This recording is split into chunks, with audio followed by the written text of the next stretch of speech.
अगर आपके साथ भी यही तरह का यौन शोषण हुआ होता फिर पर्सनल, फिर भी आप कहते हैं कि 12 लाख आ रहा है देश में। सुन तो लो, देश में कितने साधु संत हैं? अरे भाई दावा बात सुनने रहे।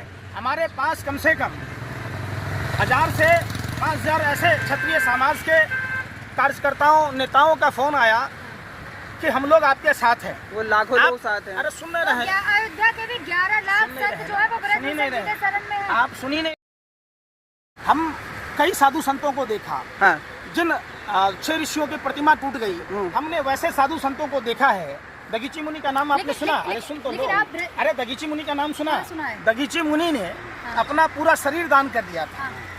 तो हमारे यहाँ साधु संत ऐसे होते थे। लेकिन पंकज जी, आप भ्रष्टाचार की बात कर रहे हो, वो तो हिंदू राष्ट्र की बात करते हैं, तो कैसे भ्रष्टाचार करेंगे? देखिए, हमें राष्ट्रपिता महात्मा गांधी का राम राज्य चाहिए, जहाँ बहन बेटियाँ सुरक्षित हो, जहाँ बाघ और बकरी एक ही घाट पर पानी पिए, जहाँ पूर्णतः शराबबंदी हो।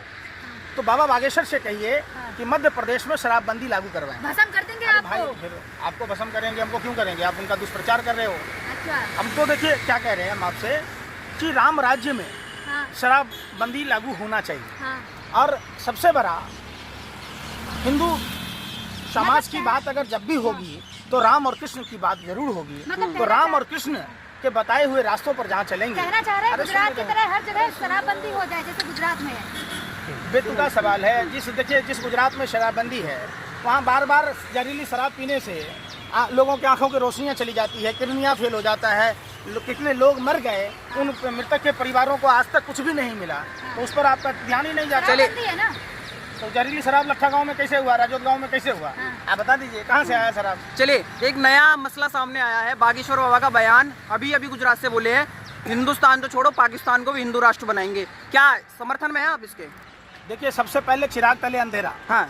सबसे पहले अगर बाबा बागेश्वर देश के पहलवान बेटियों के सम्मान में आते, जिन असुर प्रवृत्ति के लोगों ने, रावण, कौरव और कंस के वंशजों ने, जिन्होंने देश के पहलवान बेटियों का यौन शोषण किया, अगर उसके विरोध में आते हैं तो बात आगे क्या कीजिए? अच्छा सवाल आप पलट गए। मैंने क्या पूछा? नारी सम्मान में हमेशा साधु संत खड़े रहे हैं। मानव कल्याण में हमेशा साधु संत खड़े रहे हैं। वो सम्मान तो वो साधु हो ही नहीं सकता जो देश की बहन बेटियों के यौन शोषण करने वाले आरोपी का विरोध ना करे। नारी सम्मान में हमेशा सब आपने खड़े रहे हैं। जैसे दुर्योधन का सम्मान किया, आपने बना दिया। अरे फिर वही बात, सबसे पहले हाथरस में जैसा सम्मान किया, जैसा कुलदीप से सेंगर केस में किया, जैसा कानपुर में ब्राह्मण माँ बेटी के जला जाने के बाद भी प्रधानमंत्री ट्वीट तक नहीं करते हैं, तो वैसा सम्मान नहीं चाहिए। आपने जवाब नहीं दिया। मैंने पूछा पाकिस्तान को वो हिंदू राष्ट्र बनाना चाह रहे हैं। अभी पाकिस्तान हिंदुस्तान हिंदू मुसलमान का मसला ही नहीं है। अभी मसला देश में है कि हिंदुस्तान की पहलवान बेटियों को इंसाफ कैसे मिलेगा। आप इस पर आइए, आप घुमाइए फिराइए मत। जो भारतीय जनता पार्टी से स्क्रिप्ट मिला उस पर बात कर रहे हैं। बहुत हरिद्वार गए हैं अपने मेडल विसर्जित करने। देखिए, पहलवानों ने तो ऐसा कहा नहीं आपको। पहलवानों गए, पहुँच गए। बजरंग पुनिया ने 6 बजे हम तो उनसे हाथ जोड़कर विनती करेंगे कि ये देश के मान सम्मान का बात है।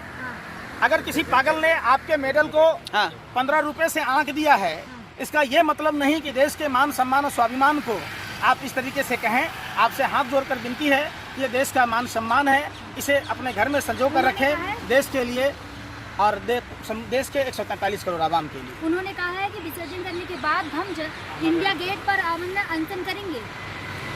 देखिए, बिल्कुल निश्चित तौर पर इनको तो सरकार को चाहिए कि इनको आमरण अनशन करने की जरूरत न पड़े। एक छोटा सा बात है कि ब्रजभूषण शरण सिंह को जेल में डाल दीजिए। रामलीला मैदान में जहां देश के ही नहीं विश्व के सभी जगह के मीडिया के लोग भी हों मौजूद और लाइव उनकी जांच हो, ताकि देश को पता चले दूध का दूध पानी का पानी। राजपूत समाज सड़कों पे आ जाएगा अगर ब्रजभूषण को हाथ भी लगाया तो। ट्वीट आ रहे हैं उन लोगों के। कितने मूर्ख लोग हो आप। क्षत्रिय समाज हमेशा से समझिए, किसी एक व्यक्ति से पूरे समाज को कलंकित मत करिए आप। बड़े बड़े संगठन ट्वीट कर रहे हैं। मैं कह रहा हूँ, मैं क्षत्रिय समाज को देखा है जिन्होंने बहन बेटी की सुरक्षा के लिए, जिन्होंने मातृभूमि की रक्षा के लिए अपने सर कटा दिए, लेकिन कभी सर को झुकाया नहीं।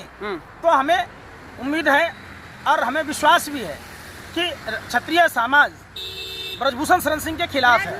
अरे सुन दो लोग, मेरी बात सुन रहे, हमारे पास कम से कम 1000 से 5000 ऐसे क्षत्रिय समाज के कार्यकर्ताओं नेताओं का फोन आया कि हम लोग आपके साथ हैं। वो लाखों लोग साथ हैं। अरे सुन नहीं रहे, अयोध्या के भी 11 लाख संत जो है वो सुन ही नहीं ब्रजभूषण रहे, के शरण में है। आप सुन ही नहीं रहे, तो जाइए ना वहीं पर। आप भी महिला हैं, अगर आपके साथ भी यही तरह का नियम शोषण हुआ होता फिर पर्सनल, फिर भी आप कहते हैं कि 12 लाख आ रहा है देश में। अरे सुन, बेशर्मो सुन तो लो, देश में कितने साधु संत हैं। दावा तो कर अरे रहे भाई हैं। दावा, अब क्या बोल रहे हैं तो ढाक, जैसे उन्होंने 15 लाख देने की बात कही वैसे ही 11 लाख साधु आने की बात कही। 2-2.5 करोड़ संत इनको हैं। नहीं पता है ना, 2-2.5 करोड़ जैसे संत हैं। भाई, पूरे भाजपा आरएसएस में शून्य कितने होते हैं और शून्य की क्या वैल्यू है इसका पता ही नहीं है किसी को नहीं। वो तो ये भी बोले पॉक्सो एक्ट को चेंज कर देंगे। ब्रजभूषण शरण सिंह देश है, हाँ। देश में संविधान है। अरे भाई सुन तो लो, देश में संविधान है, देश संविधान से चलेगा और देश में सुप्रीम कोर्ट भी है, तमाम तरह की संवैधानिक संस्थाएं हैं। आप इंतजार कीजिए और निश्चित तौर पर दोषी को बख्शा नहीं जाएगा, दोषी पर कार्रवाई होगी। भाजपा करेगी। लेकिन पंकज जी, स्मृति ईरानी जिस तरीके महिला पहलवानों के लिए कुछ नहीं बोला अब तक, लेकिन नए पार्लियामेंट में बैठ के जो अमित शाह जी ने सेल्फी ली थी वो शेयर करते हुए कहा है। निश्चित तौर पर सत्ता का अहंकार स्मृति ईरानी पर इतनी आ गया है कि स्मृति ईरानी को सच क्या है झूठ क्या है समझ में नहीं आता। स्मृति ईरानी जी जब सत्ता में नहीं थी 13 रुपए किलो चीनी दे रही थी। स्मृति ईरानी जी जब सत्ता में नहीं थी तो 50 रुपए का सरसों तेल महंगा नजर आ रहा था, 400 का सिलेंडर महंगा हो रहा था। उस समय स्मृति ईरानी जी बोल रही थी कि भाई आपको चीनी कितने में मिलता है, 40 रुपए, हमारी सरकार आने दीजिए 13 रुपए मिलेगा। तो चीनी का रेट देख लीजिए, आज गैस सिलेंडर का रेट देख लीजिए, 13 रुपए तो मिलना दूर की बात है। आसानी से चीनी नहीं मिलता गाँव में, जहाँ राशन कार्ड पर लोगों को चीनी मिलती थी वो चीनी भी बंद हो गई। तो ये जो कहते हैं ठीक इसके विपरीत काम करते हैं। लेकिन हम फिर हाथ जोड़कर आप लोगों से कहते हैं कि देश के तमाम लोगों को अपने अपने जाति धर्म भाषा प्रांत से ऊपर उठकर महाकालेश्वर का कसम खाते हुए उज्जैन के भ्रष्टाचार को भी उजागर करते हुए और जो ब्रजभूषण शरण सिंह देशद्रोही का काम किया है और जिसने यौन शोषण का जिस पर आरोप लगा है उस पर कार्रवाई होनी चाहिए। आप भाजपा को गलत बताते हैं, मुस्लिम बड़े नेता है मदनी, वो भी कह रहे हैं कि भाजपा को वोट देना चाहिए यार, सही है, सब सही चल रहा है। वो भी कह रहे हैं भाजपा को वोट दो 24 में। मदनी मतलब क्या पूरा देश का हिंदू मुसलमान या मदनी धर्मगुरु है, हाँ समझो।